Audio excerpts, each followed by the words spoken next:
What if the most world-changing moment in Scripture didn't come from a king, a prophet, or a miracle, but from a quiet woman whispering one word? This is the story of Ruth, a foreigner with no title, no spotlight, and no platform, who rewrote history not with noise but with loyalty. In a culture chasing power, she chose covenant, and her yes became the doorway to a destiny bigger than she could imagine. This isn't just Ruth's story, it might be yours too. When one word echoes beyond a lifetime. The weight of destiny is not always found in dramatic confrontation or sweeping movements. Sometimes it hides in the quiet, steady commitment of a single word, spoken in faith, especially when no one is watching. This story begins with a woman standing at a crossroads, torn between the familiar past and an uncertain future that demanded everything from her but offered nothing in return. I've never forgotten the first time I read Ruth's story with new eyes. Not as a character in Sunday school coloring pages, but as a woman standing at the edge of her own future with only faith to pull her forward. Ruth was not a prophet, not a warrior, not royalty. She was a Moabite, an outsider by every cultural and religious measure, and a widow in a world that looked at such women and saw little hope. And yet, in a moment that cost her everything familiar, she spoke a word that rewrote not only her life, but the world's story. Your people shall be my people, and your God my God. That word, small in appearance, monumental in consequence, transformed her from a foreigner into a forebear of kings. It took her from loss to legacy. It took her from the margins of society into the lineage of David, and ultimately into the genealogy of Jesus himself. This wasn't a cameo in history, it was the birthplace of destiny. And it began with a choice that looked at first like surrender. What word are you holding on the edge of? The one that feels too costly, too radical, too uncertain? What decision feels small now but might echo through eternity if spoken? Ruth's moment doesn't begin in triumph. It begins in grief. The narrative opens in the dust of loss and displacement. A family broken by famine, a husband dead and two daughters-in-law left vulnerable in a land that was not their own. Naomi, the mother-in-law, loses her sons, and with her loss comes the bitter realization that nothing is as it once was. Not home, not family, not future. In that emptiness, Naomi urges her daughters-in-law to return to the safety of their own people. One of them leaves, but Ruth stays. Not because comfort beckoned her, not because certainty lay before her, not because her future was more visible in Bethlehem than in Moab. She stays because in the dull ache of loss, she hears the whisper of commitment rise in her spirit. I will choose God. I will choose Naomi. I will choose a people not of my blood, but of my soul. That is not convenience. That is not survival. That is covenant. In a culture where kinship determined identity and security, Ruth's choice was revolutionary. She was saying not just, I will walk with you, but your God will be my God. This is the pivot point, not merely between two countries, but between two realities. One shaped by the fear of losing what once was, and one shaped by the faith of choosing what could be. When was the last time you faced a crossroads where the safe path was easier to follow, but the faithful one required something deeper than hope? Ruth did not speak her word in a temple, a throne room, or in front of crowds. She spoke it in the dust of pain, in the midst of disorientation and to a future she could not yet see. Yet that single commitment became a door between despair and destiny, a door that God would walk through with her. To the casual reader, it might look like a story about loyalty between women. To the spiritually awake observer, it becomes a testament to the way God uses human decisions, even those made in sorrow, to shape his redemptive design. Ruth's declaration is not formulaic. It is relational. It is not strategic. It is sacrificial. It is not assured of outcome. It is anchored in obedience. This is key. Her word was not a casual promise. It was a covenant moment, a spiritual fulcrum that shifted the axis of her life. The world might measure strength in armies, wisdom in philosophy, or power in position. But God's kingdom measures strength in loyalty, sacrifice and faith spoken in uncertainty. And this is why Ruth's story resonates transcendentally. Across centuries, across cultures, across broken hearts and uncertain futures. It teaches something profound about God's economy, that the smallest acts of obedience can have the largest impact on eternity. So before we dive deeper into the themes, narratives, and implications of Ruth's word, take one more moment and ask yourself, if God were asking you for one word, not of comfort, not of convenience, but of commitment, what would it be? What part of your life has been waiting for a moment of faith to reshape it?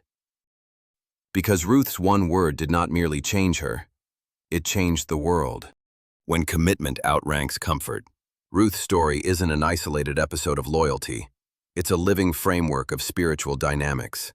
Commitment that outlasts convenience, covenant that defies culture, and presence that outweighs promise.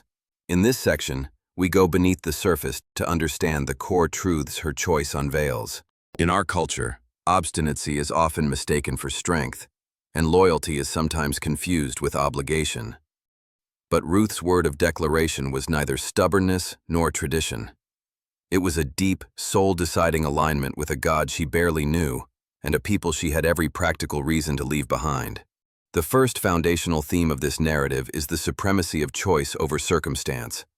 Ruth was powerless by every societal standard. Widowed, foreign, without land or lineage in Bethlehem, and yet her choice was liberating rather than limiting. She shaped identity not by her birthright, but by the covenant words she spoke. Those few words, "Your people shall be my people, and your God, my God," redefine her identity, her destiny, and even her spiritual inheritance. That's not a small shift. It's a tectonic one. And the first core concept here is this: our destiny is shaped not predominantly by where we begin, but by the word we are willing to say in the face of uncertainty. What word have you been avoiding because it feels too costly? What declaration do you feel called to make even when the outcome is uncertain? Because for Ruth, speaking that one word was not a closure. It was an opening.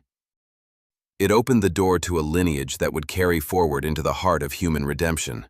It's not hyperbole to say that her commitment helped pave the way for the Messiah. That's the beautiful mystery of how God weaves humble human decisions into the greatest divine tapestry of all. This brings us to another central theme: faith as relational surrender, not transactional belief.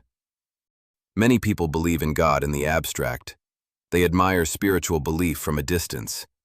But Ruth's choice wasn't surface-level faith. It was sacrificial devotion, a turning away from self-preservation toward spiritual allegiance. This is the essential difference between faith as concept and faith as covenant. A concept can be admired. A covenant demands loyalty. Ruth didn't say, "I will follow you if it works out." She said, "I will follow you because you are worth more than what I stand to lose." That flips our usual understanding of faith right on its head. When has your faith been conditional, tied to comfort, convenience, or applause? What if faith were meant to cost something? Not to punish you, but to shape you. This theme connects deeply with the reality of how God uses ordinary choices to create extraordinary outcomes. Next, the narrative brings forward the interplay of risk and righteousness. Human instinct avoids risk. We want security, predictability, and affirmation. But Ruth stepped into risk. She left familiarity, community, safety, and history to accompany Naomi. Not because she had to, but because her heart had already chosen a spiritual alignment that outranked all other ties. This is the core of righteousness in Scripture. Right standing with God that begins in the heart and moves outward into life-shaping action. Righteousness in Ruth's context was not a badge. It was movement. A movement toward God, toward people, toward covenant. In a world where many seek righteousness as a status, something to be displayed, Ruth lived it as something to be spoken, acted upon, and embodied through relationships. And then there's the theme of belonging beyond borders. Ruth's choice to identify with Naomi's people was not merely geographical, it was spiritual. She recognized that true belonging isn't defined by race, culture, pedigree, or birthplace, but by spiritual alignment and commitment. In her choice, she blurred the lines between insider and outsider, showing that in God's economy, a faithful outsider can become a foundational insider. This has profound implications for how we view identity and community today. Belonging is not earned by merit or legacy. It is lived through commitment and presence. Another core concept in Ruth's narrative is the convergence of commitment and provision. Once Ruth aligned herself with Naomi and Naomi's God, she began to walk into blessing. Not arbitrarily, but purposefully. Provision met her in the fields of Boaz. Her labor, once cast among the displaced, became fertile ground for restoration. There was no immediate magic. There was no quick fix.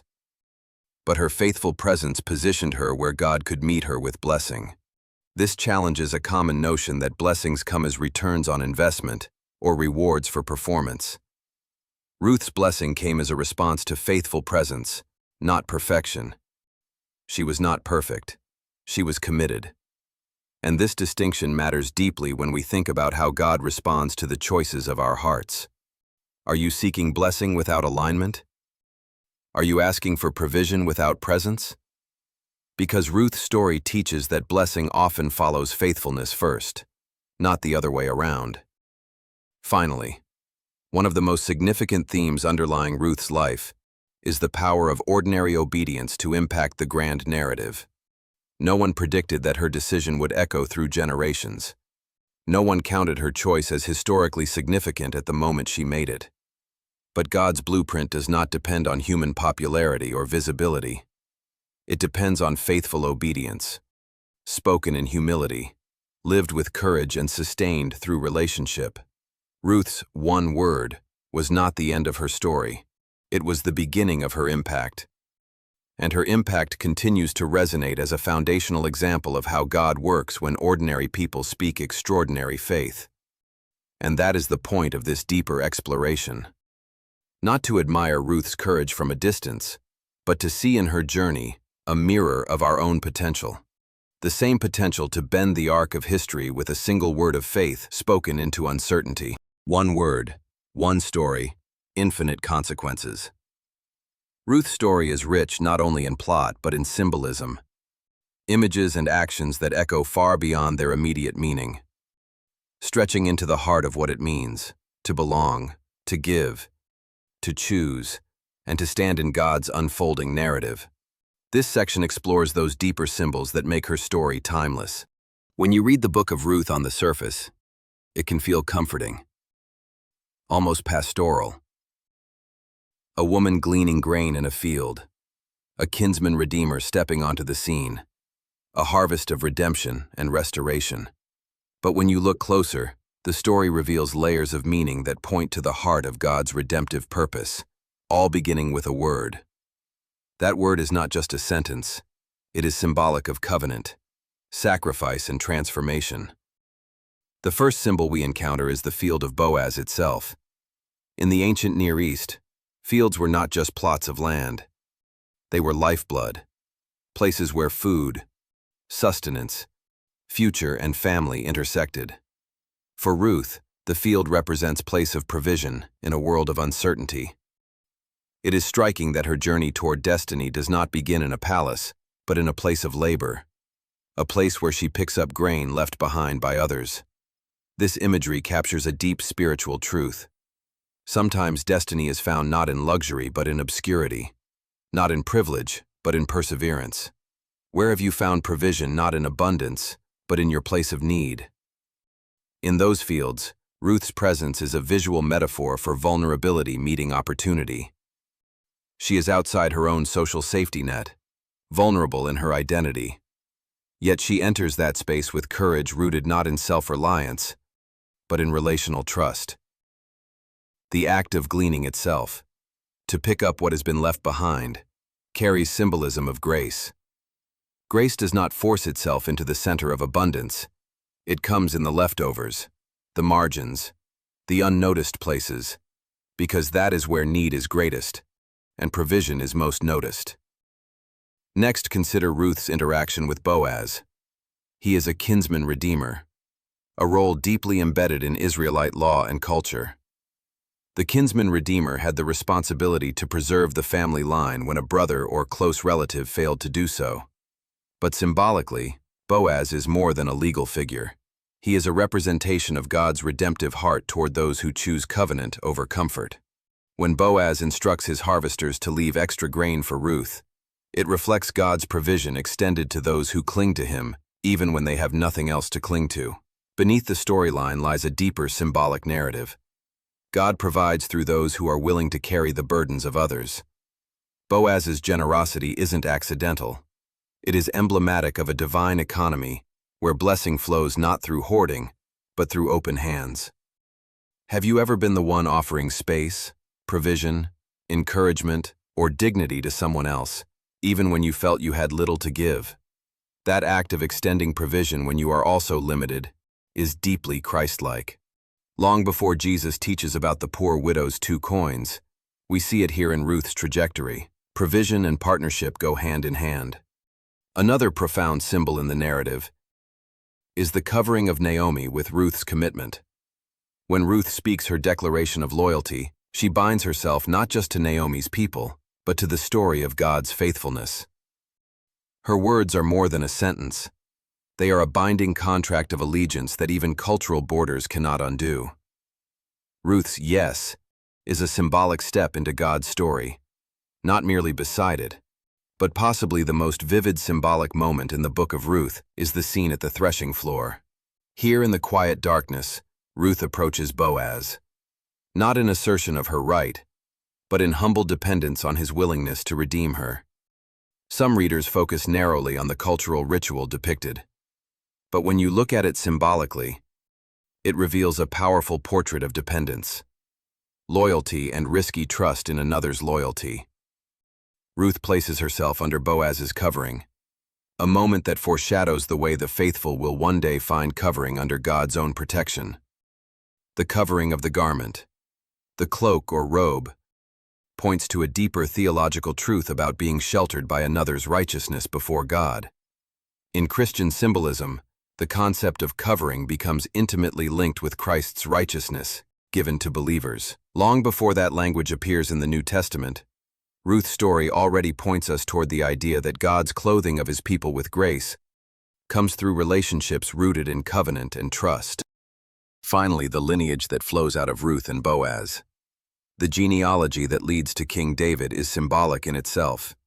It illustrates that redemption has a legacy, and legacy has a source. It begins with a decision anchored in faith. One word carries generational impact. One choice echoes through centuries. One yes can bend the arc of history toward redemption. Reflect deeply. What one word or choice today could begin a legacy of hope for your family, community, or even the world? Ruth's story unravels the myth that small people cannot do significant things. Her life declares that God honors faithfulness over fame, covenant over convenience, and obedience over comfort. The symbolism throughout her narrative, labor in a field, provision in the margins, covering at night, lineage in history, all points to the way God works, quietly, relationally, and often through those who choose covenant over ease. In the end, the deeper symbolic narrative of Ruth is not simply about one woman's loyalty. It's about how God uses ordinary obedience to shape extraordinary history. And that's the core message we're beginning to see through the symbolic echoes of her story. What it looks like when a word becomes a life and a legacy. Ruth's story is not just ancient literature. It is a living reflection of the way decisions shape destinies.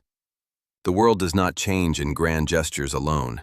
It changes in committed choices, in faithful presence, and in the quiet courage to speak truth when everything in us wants to stay comfortable. When we read about Ruth gleaning in the fields of Boaz, it's easy to romanticize the scene. Gentle lighting, harvest imagery, dignity in labor preserved.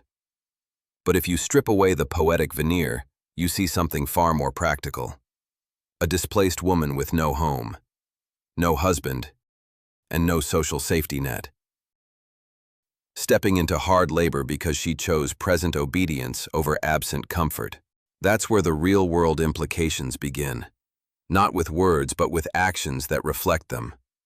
Ruth said a word that signified covenant, but then she lived that word with her feet. Her commitment was not temporary. It was not seasonal. It wasn't spoken into a moment of convenience. It was lived through days of physical uncertainty and hard labor. And that distinction matters for us today. How many of us believe in our commitments when they are easy? How many of us stay faithful when there's fatigue, social pressure, or no immediate reward? If your faith, your loyalty, or your devotion only shows up when life is easy, then it isn't yet a practical force in your everyday world. Ruth's choice was not theoretical. It was lived. And here's the first real-world application. Your words matter, but your actions validate them. It's one thing to say yes to faith, purpose, or allegiance when things are going well. It's another thing entirely to say it in practice when your world feels upside down. Ruth didn't just declare loyalty, she embodied it with her labor, her presence and her submission to unknown days. Her story challenges every believer to consider whether their affirmation is accompanied by effort. If not, then it's at risk of staying on the level of poetic aspiration rather than practical transformation. In what area of your life are you saying the right words, but not living them out consistently? Where have you paused between belief and obedience? Another real-world implication in Ruth's narrative is the way her decision rippled through generations. The world often measures impact by scale, visibility, or influence. Microscopes for fame, but blind spots for faithfulness. Yet Ruth's influence carried forward not because she sought acclaim, but because she trusted obedience. Every choice she made, from leaving her homeland to working the fields, was an investment in a future she couldn't yet see. That teaches a second principle. Legacy is built on faithfulness, not visibility. Real-world impact rarely begins with applause. It begins with the quiet discipline of doing what's right, even when no one is watching. Ruth's legacy didn't begin with her genealogy later. It began with her commitment in obscurity. That's a lesson for anyone who feels like their efforts are unseen, undervalued, or unnoticed. God often prepares legacies in places where humans see only hardship. From a practical standpoint, this means that today's faithful obedience can build tomorrow's breakthrough, even if its fruit isn't immediate. In work, in relationships, in ministry, in community. The choices you make consistently over time matter more than the show-stopping choices. Because God's blueprint often works not in big bursts, but in steady increments. The third practical implication is found in how Ruth dealt with risk and vulnerability. When she approached Boaz on the threshing floor, a moment laden with cultural complexity, she acted not from strategy for gain, but from trust that God honors faith that risks obedience. That was a moment of vulnerability, a point where her future depended not on her security, but on her willingness to trust another. This challenges us to ponder. How willing are we to trust? Not ourselves, not our plans, not our control, but God through others. Do we withhold vulnerability because we fear loss? Or do we take steps of trust that bring us closer to unity and purpose? Prayer, outreach, reconciliation, difficult conversations. All these areas require us to risk trust. And Ruth's life teaches that trust isn't fragility, it's faith in motion. Another practical layer in her story lies in how she chose relationship over isolation. In a world that increasingly values independence, Ruth's example shows the power of interdependence, of choosing family, choosing story, and choosing covenant with others as a spiritual act. She didn't cling to self-sufficiency. She reached for community, first with Naomi, then with Boaz, and ultimately within the lineage of God's people. That speaks directly to our cultural moment. We are not built for spiritual individualism. We are designed for relational obedience. And that means that your faithfulness with people, your kindness, loyalty, courage to stay, might be God's conduit of blessing to those around you. Finally, Ruth's story brings us back to the core principle that God honors realignment over resignation. There were many easier paths available to Ruth. She could have returned to Moab, reconsidered Naomi's request, chosen familiar faces over unknown future. But she surrendered old identity for new calling. That surrender didn't diminish her. It defined her. Today's world tempts believers with shortcuts, comfortable compromises and paths that look secure but lead away from covenant. Ruth's choice defies that logic. It says, "Your word matters, especially when it costs you something." Her yes was not cheap. It was costly.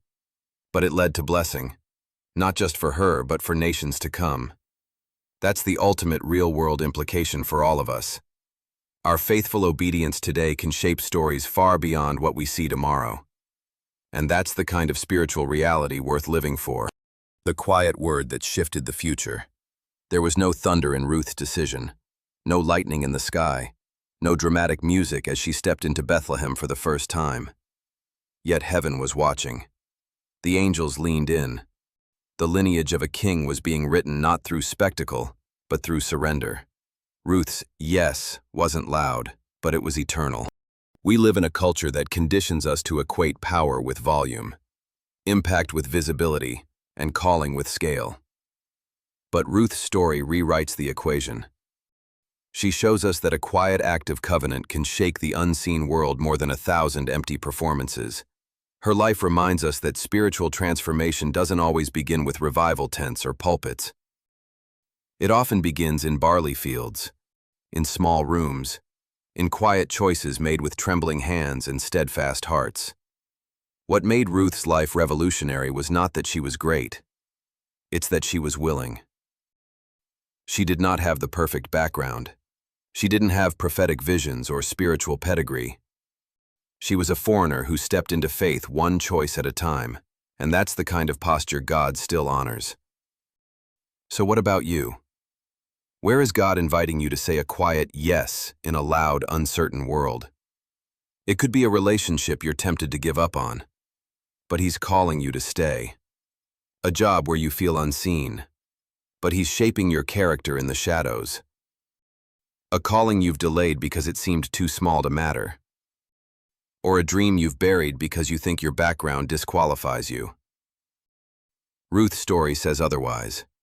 It says God's blueprint for redemption includes the outsider, the unknown, and the underestimated. It says that a single word spoken in faith can become the spark that ignites legacy. You don't need to wait for a spotlight. You don't need a stage. You don't need the approval of man. You need obedience.